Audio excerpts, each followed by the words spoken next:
ఆలూరు సీతారామరాజు జిల్లా పెదబయలు మండల కేంద్రమైన సీతగుంట పంచాయతీ గ్రామ రెవెన్యూ అధికారి ప్రభుత్వ సంక్షేమ పథకాల్లో వచ్చే నగదు కూడా ఆదాయ ధృవీకరణ పత్రం అర్జీదారులు ఆదాయంలో లెక్కలు వేసి ఆదాయ ధృవీకరణ పత్రాలు అందిస్తున్నారు.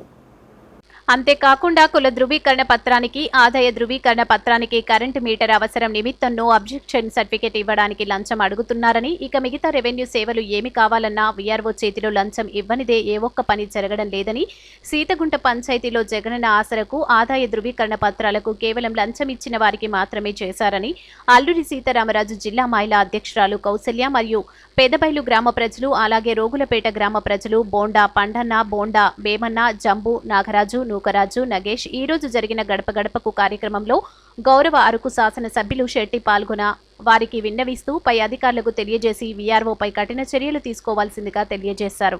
కరెంట్ మీటర్ కావాల్సి వస్తే మరి మీరు ఎంతో కొంత ఇస్తే గానీ చేసే స్థితిలో లేనన్నట్టు అన్నారు. మా ఫాదర్ వెళ్ళారు, ఇవ్వలేదు. మేము ఎందుకు ఇస్తామండి? మాకు తెలిసి ఎందుకు మేము ఇవ్వాలి? అది నేనైతే మా నాన్నగారికి ఇవ్వవద్దు అనేసి అన్నాను. మరి ఇలాంటివి జరగకూడదని అంటున్నాం. మరి ఇన్కమ్ లో ప్రతిదీ కలిపేస్తున్నారు. ఇప్పుడు పెన్షన్ 3,000 ఇస్తున్నారు, 3,000. ఆ 3,000 కూడా ఇన్కమ్ లో యాడ్ చేసేస్తే ఎలా ఉంటుందండి? అలాగే యాడ్ చేసి ఒక అబ్బాయికి 90,000 రాస్తే తప్పు కదండి. అలాగే 90 లక్ష అవ్వాలి, తప్పు ఏం కాదు. కానీ ఇచ్చేది గవర్నమెంట్.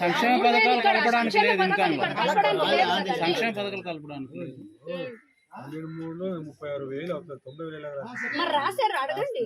రాశారు, అది నేను చూసాను. మీరు అడగలేరు, అందుకే మా విన్నపం మీకు చెప్తున్నామండి. మీరు కొంచెం చెప్తారండి. చేస్తాము. మీరేం డబ్బులు ఎవరికి ఇవ్వట్లేదు. మీరు వేసిపోయి మీరు డాక్యుమెంట్స్ సబ్మిట్ చేయమని ఇస్తారు. లేకపోతే నేను చెప్తాను. అది మీరు చేయండి. ఆ పని చేస్తే మంచిది కదండి. ఎందుకంటే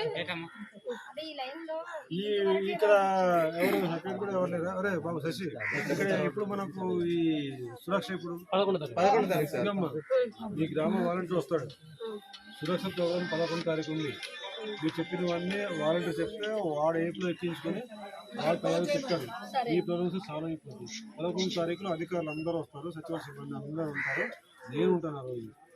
నీకు వచ్చిన సమస్యలన్నీ మీ వాలంటీర్లు చెప్పండి, వాడు అప్లోడ్ చేస్తాడు. మీ యొక్క ప్రోగ్రామ్ క్లారిటీ క్లియర్ అయిపోతుంది. అయితే మీరు వచ్చారు కదా సార్, మీకు ముందు